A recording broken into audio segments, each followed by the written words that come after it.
नमस्कार साथियों, आप सभी का इंडी टॉक पर स्वागत है। मैं हूं शशिकांत कुमार। आज के इस वीडियो विश्लेषण में हम बात करने जा रहे हैं यूनिफॉर्म सिविल कोड पर। यूनिफॉर्म सिविल कोड क्या अब लागू होने जा रहा है? याद करिए, इंडी टॉक पहला चैनल था जो कि आपको सबसे पहले बता दिया था कि 2024 के लोकसभा इलेक्शन से पहले यूनिफॉर्म सिविल कोड लागू होने वाला है। सबसे पहले आप इस वीडियो को देखिए। सरकार तैयारी चल रही है, केंद्र सरकार में ये तैयारी चल रही है। हो सकता है कि अचानक यूनिफॉर्म सिविल कोड के बारे में आपको सुनने को मिले और जो संभावना जताया जा रहा है इस साल ही यूनिफॉर्म सिविल कोड लागू हो जाएगा। इस वीडियो को अगर आपने देख लिया है तो एक बार फिर से आपको इंडी टॉक ने भविष्य की राजनीतिक परिस्थितियों को पहले ही बता दिया। यूनिफॉर्म सिविल कोड मानसून सत्र में आ जाएगा। इस बात का क्लियर जानकारी आ चुका है कि मानसून सत्र में यूनिफॉर्म सिविल कोड को पेश किया जाएगा। यूनिफॉर्म सिविल कोड का जो विधेयक है उसे संसद में पेश किया जाएगा, उसका राज्यसभा में पेश किया जाएगा। और सबसे बड़ी बात यह है कि प्रधानमंत्री नरेंद्र मोदी अब खुलकर कहने लगे कि यूनिफॉर्म सिविल कोड वो लागू करेंगे। असल कहानी ये कि यूनिफॉर्म सिविल कोड पर पिछले साल से ही तैयारियां चल रही थी। पिछले साल के अप्रैल से ये तैयारी चल रही थी।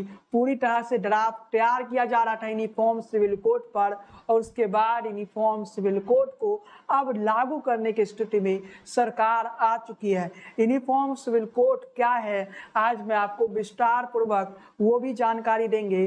तो यूनिफॉर्म सिविल कोड क्या है, तो सबसे पहले आप इस रिपोर्ट में देखिए यूनिफॉर्म सिविल कोड से जुड़े 10 बड़ी बातें।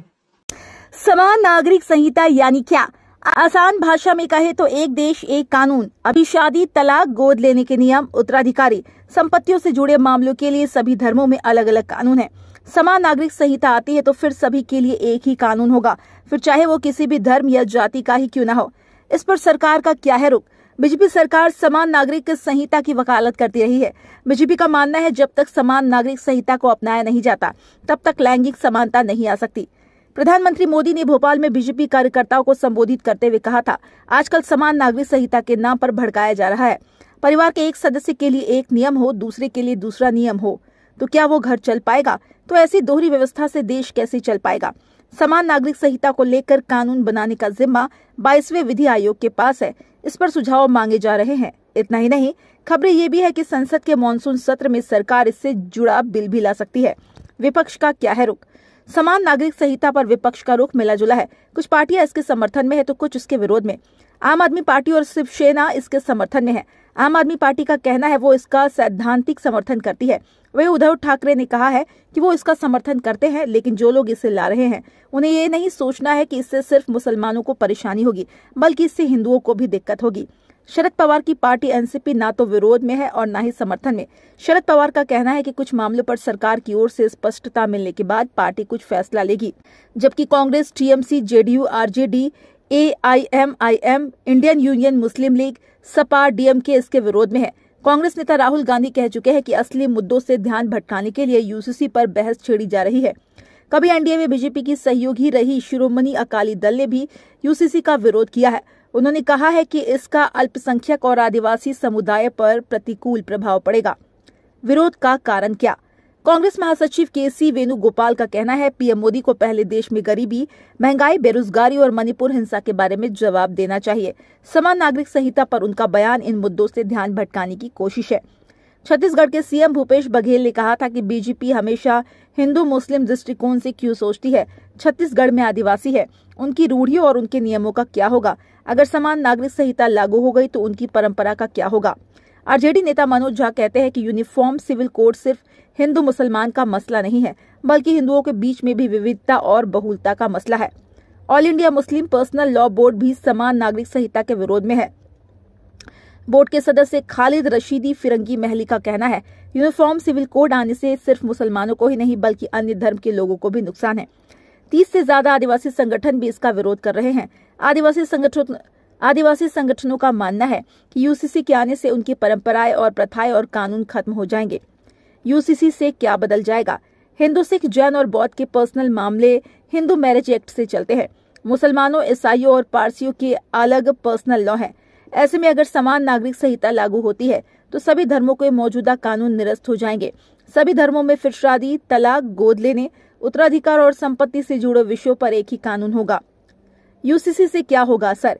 शादी हिंदू, सिख, ईसाई, बौद्ध, पारसी और जैन धर्म में एक शादी की ही इजाजत है। दूसरी शादी तभी कर सकते हैं जब पहली पत्नी या पति से तलाक हो चुका हो। लेकिन मुस्लिमों में पुरुषों को 4 शादी करने की इजाजत है। यूसीसी आने पर बहु विवाह पर रोक लग जाएगी। हिंदू समेत कई धर्मों में तलाक को लेकर अलग अलग नियम है। तलाक लेने के आधार अलग अलग है। तलाक लेने के लिए हिंदुओं को 6 महीने तो ईसाइयों को 2 साल तक अलग अलग रहना पड़ता है। लेकिन मुस्लिमों में ये तलाक का अलग नियम है। यूसीसी आने पर यह सब खत्म हो जाएगा। कुछ धर्मों के पर्सनल लॉ महिलाओं को बच्चा गोद लेने से रोकते हैं। मसलन मुस्लिम महिलाएं बच्चा गोद नहीं ले सकती, लेकिन हिंदू महिला बच्चा गोद ले सकती है। यूसीसी आने से सभी महिलाओं को बच्चा गोद लेने का अधिकार मिल जाएगा। हिंदू लड़कियों को तो अपने माता पिता की संपत्ति में बराबर का हक है, लेकिन पारसी लड़की अगर दूसरे धर्म के पुरुष से शादी करती है तो उसे संपत्ति से बेदखल कर दिया जाता है। यूसीसी आने से सभी धर्मों में उत्तराधिकार और संपत्ति के बंटवारे से जुड़ा एक ही कानून होगा। क्या संविधान में इसकी इजाजत है? हाँ, समान नागरिक संहिता भारत के संविधान के अनुच्छेद 44 का हिस्सा है। संविधान में इसे नीति निर्देशक तत्व में शामिल किया गया है। संविधान के अनुच्छेद 44 में कहा गया है कि सभी नागरिकों के लिए समान नागरिक संहिता लागू करना सरकार का दायित्व है। अनुच्छेद 44 उत्तराधिकार, संपत्ति अधिकार, शादी, तलाक और बच्चे की कस्टडी के बारे में समान कानून की अवधारणा पर आधारित है। आजादी के 75 साल में एक समान नागरिक संहिता और पर्सनल लॉ में सुधारों की मांग होती रही है, लेकिन धार्मिक संगठनों और राजनीतिक नेतृत्व में एक राय नहीं बन पाने के कारण ऐसा अब तक नहीं हो सका है। यहाँ तक कि अभी भी सुप्रीम कोर्ट में कई याचिकाएं दायर है।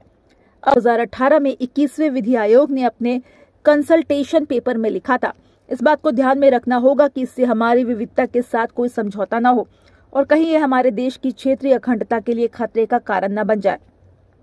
समान नागरिक संहिता का प्रभावी अर्थ शादी, तलाक, गोद लेने, उत्तराधिकार और संपत्ति का अधिकार से जुड़े कानूनों को सुव्यवस्थित करना होगा। 21वें विधि आयोग ने कहा था, इसके लिए देश भर में संस्कृति और धर्म के अलग अलग पहलुओं पर गौर करने की जरूरत होगी। समान नागरिक संहिता का विरोध करने वाले कहते हैं, इससे सभी धर्मों पर हिंदू कानूनों को लागू कर दिया जाएगा। विरोध करने वाले ये भी कहते हैं कि इससे अनुच्छेद 25 के तहत मिले अधिकारों का उल्लंघन होगा। अनुच्छेद 25 धार्मिक स्वतंत्रता का अधिकार देता है। समान नागरिक संहिता का सबसे ज्यादा विरोध मुस्लिम पर्सनल लॉ बोर्ड करता है। उसका कहना है, इससे समानता नहीं आएगी, बल्कि इसे सब पर थोप दिया जाएगा। समान नागरिक संहिता को लागू करना बहुत टेढ़ी खीर है। वो सिर्फ इसीलिए नहीं क्योंकि सभी धर्मों के अपने अपने अलग अलग कानून हैं, बल्कि इसीलिए भी क्योंकि हर धर्म के जगह के हिसाब से भी अलग अलग कानून हैं। जानकार मानते हैं कि सरकार के लिए समान नागरिक संहिता को लागू करना चुनौतीपूर्ण काम है। मिसाल के लिए दक्षिण भारत में सगा मामा अपनी सगी भांजी से शादी कर सकता है, लेकिन उत्तर भारत में ऐसा नहीं होता। ऐसे में सदियों से चली आ रही इन प्रथाओं पर रोक लगाना चुनौतीपूर्ण है। 2018 में विधि आयोग ने अपनी रिपोर्ट में कहा था कि समान नागरिक संहिता पर कोई आम सहमति नहीं होने के कारण पर्सनल लॉ में ही थोड़े सुधार करने की जरूरत है। आयोग ने कहा था कि इस बात का ध्यान रखा जाना चाहिए कि पर्सनल लॉ की आड़ में मौलिक अधिकारों का हनन तो नहीं हो रहा है और इसे दूर करने के लिए कानूनों में बदलाव करना चाहिए। इस रिपोर्ट को अगर आपने देख लिया तो समझ जाए कि यूनिफॉर्म सिविल कोड अब लागू होने वाला है। प्रधानमंत्री नरेंद्र मोदी ने हाल में ही यूनिफॉर्म सिविल कोड को लेकर एक बड़ा बयान दिया, जिसको लेकर सभी विपक्षी दल अपनी बातें कह रही है। इस बारे में केंद्र सरकार पर कई सारे सवाल उठा रही है, लेकिन यूनिफॉर्म सिविल कोड क्या है और क्यों आज के लिए ये जरूरी है, आपने इस रिपोर्ट में देख लिया। नरेंद्र मोदी किस प्रकार से खुलकर अपनी बात यूनिफॉर्म सिविल कोड पर रख रहे हैं, वो आप इस वीडियो में देखिए। नरेंद्र मोदी क्या कह रहे हैं। आजकल हम देख रहे हैं कि यूनिफॉर्म सिविल कोड के नाम पर ऐसे लोगों को भड़काने का काम हो रहा है। आप मुझे बताइए, एक घर में परिवार के एक सदस्य के लिए एक कानून हो, परिवार के दूसरे सदस्य के लिए दूसरा कानून हो, तो क्या वो घर चल पाएगा? क्या कभी भी चल पाएगा क्या? फिर ऐसी दोहरी व्यवस्था से देश कैसे चल पाएगा? हमें याद रखना है कि भारत के संविधान में भी नागरिकों के समान अधिकार की बात कही गई है। नरेंद्र मोदी साफ तौर पर कह रहे हैं एक देश है तो एक कानून तो लागू होगा। यूनिफॉर्म सिविल कोड की जो बात है, अगर हम इतिहास में जाए तो इसका जिक्र आपको बहुत बेहतर तरीके से मिलेगा। भारतीय संविधान के अनुच्छेद 44 के अनुसार सभी नागरिकों के लिए समान नागरिक संहिता लागू करना यानी यूनिफॉर्म सिविल कोड लागू करना है। भारतीय संविधान जब तैयार होता है उस समय भी समान नागरिक संहिता यूनिफॉर्म सिविल कोड पर चर्चा हुई थी, बहस हुई थी। संविधान सभा में इस विषय पर बहस हुई थी। 23 नवंबर 1948 को डॉक्टर भीमराव अम्बेडकर ने संविधान सभा के बहस में समान नागरिक संहिता के पक्ष में जोरदार दलीलें दी, लेकिन उस समय कुछ मुस्लिम नेताओं ने यूनिफॉर्म सिविल कोड का विरोध किया। इस बात को यूनिफॉर्म सिविल कोड की जो बातें हैं उसे ठंडे बस्ते में डाल दिया गया। उस समय डॉक्टर भीमराव अम्बेडकर ने कहा था, उस समय जो बातें थी, उस समय ज्यादातर नेताओं का मानना है कि मुस्लिम समाज में जब शिक्षा बढ़ेगा तो मुस्लिम समाज स्वयं यूनिफॉर्म सिविल कोड को स्वीकार कर लेगा। आज़ादी के 75 साल पूरे हो चुके हैं, लेकिन तुष्टीकरण की राजनीति कहिए या वोट बैंक की राजनीति कहिए, इस विधेयक के बारे में इस कानून के बारे में सोचा भी नहीं गया। यूनिफॉर्म सिविल कोड के बारे में नहीं सोचा गया। भाजपा के लिए शुरुआत से मुद्दा रहा, कोई आज का मुद्दा नहीं रहा। जब से भाजपा का जन्म हुआ है, राम मंदिर, यूनिफॉर्म सिविल कोड, ये सारे विषय भाजपा के लिए शुरुआत से ही विषय रहा है। इसमें कोई नई बात नहीं है साथियों।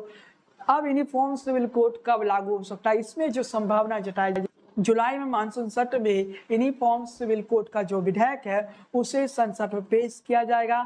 20 जुलाई से मानसून सत्र शुरू होने जा रहा है। खबर यह है कि अगस्त के फर्स्ट वीक में या जुलाई के आखिरी सप्ताह में भी यूनिफॉर्म सिविल कोड के जो विधेयक है उसे संसद में पेश कर दिया जाएगा। यूनिफॉर्म सिविल कोड को लागू करने के लिए कई बार सुप्रीम कोर्ट की तरफ से भी कहा गया। कई लोग यूनिफॉर्म सिविल कोड को नहीं समझ पाते, उन लोगों से कहना चाहता हूं कि जैसे आप स्कूल, बचपन में हम सब स्कूल जाते हैं तो स्कूल में एक ड्रेस होता है, उसी तरह से हमारे देश में सभी धर्म के लिए अलग अलग पर्सनल लॉ है। लेकिन यूनिफॉर्म सिविल कोड लागू हो जाने के बाद सभी के लिए एक कानून हो जाएगा। ये कानून किस विषय पर लागू होगा ये भी बता देते हैं। शादी, तलाक, संपत्ति और इसके अलावा वोट लेने के जो मामले हैं उसमें एक कानून लागू हो जाएगा, यूनिफॉर्म सिविल कोड। लेकिन इसके साथ ही इस देश में हर मुद्दा पर राजनीति होती है, तो यूनिफॉर्म सिविल कोड पर राजनीति क्यों ना हो। तो देश में यूनिफॉर्म सिविल कोड पर भी राजनीति हो रहा है। आम आदमी पार्टी तो समर्थन में आ गई, लेकिन कई राजनीतिक दल है, जो हमारे राजनीतिक दल है वो इसके विरोध में खड़ी है। देखना होगा कि संसद में क्या होता है। जब यूनिफॉर्म सिविल कोड विधेयक को संसद में पेश किया जाएगा उसके बाद तो ये तय है कि, लेकिन साथ में ये बताते चले कि ये तो तय है कि ये विधेयक अगर संसद में आएगा तो बीजेपी आसानी से पास करवा लेगी, क्योंकि बीजेपी के पास संसद में पूर्ण बहुमत है, राज्यसभा में भी, तो बीजेपी को कोई समस्या नहीं होने वाली है। यूनिफॉर्म सिविल कोड आसानी से बीजेपी संसद से पास करवा लेगी। और ये जो कहा जा रहा है ना कि ये जो विपक्षी एकता दिख रही है, तो विपक्षी एकता भी कुछ नहीं कर सकती। बीजेपी संसद और राज्यसभा में पूर्ण बहुमत के साथ है, इसलिए बीजेपी टेंशन नहीं ले रही। वो तो यूनिफॉर्म सिविल कोड को 2024 के लोकसभा इलेक्शन से पहले इस विधेयक को, यूनिफॉर्म सिविल कोड के जो विधेयक है, संसद से पास करवा लेगी और उस कानून को लागू भी कर देगी। लेकिन इसके साथ ही जनता का क्या प्रक्रिया आता है वो भी देखने वाली बात है। साथियों, आपको क्या लगता है, एक देश एक कानून लागू होना चाहिए यानी यूनिफॉर्म सिविल कोड लागू होना चाहिए या नहीं, ये हमें कमेंट बॉक्स में बताइए। वीडियो पसंद आए हो तो लाइक कीजिए, शेयर कीजिए। इसी के साथ चैनल पर पहली बार है तो हमारे चैनल को सब्सक्राइब कीजिए, बेल आइकन को क्लिक करना बिल्कुल न भूलें। इसी के साथ हमारे पेज को फॉलो कीजिए, लाइक कीजिए, बने रहिए इन टॉक के साथ, राजनीति का सबसे विश्वसनीय चैनल। जय हिंद, वंदे मातरम।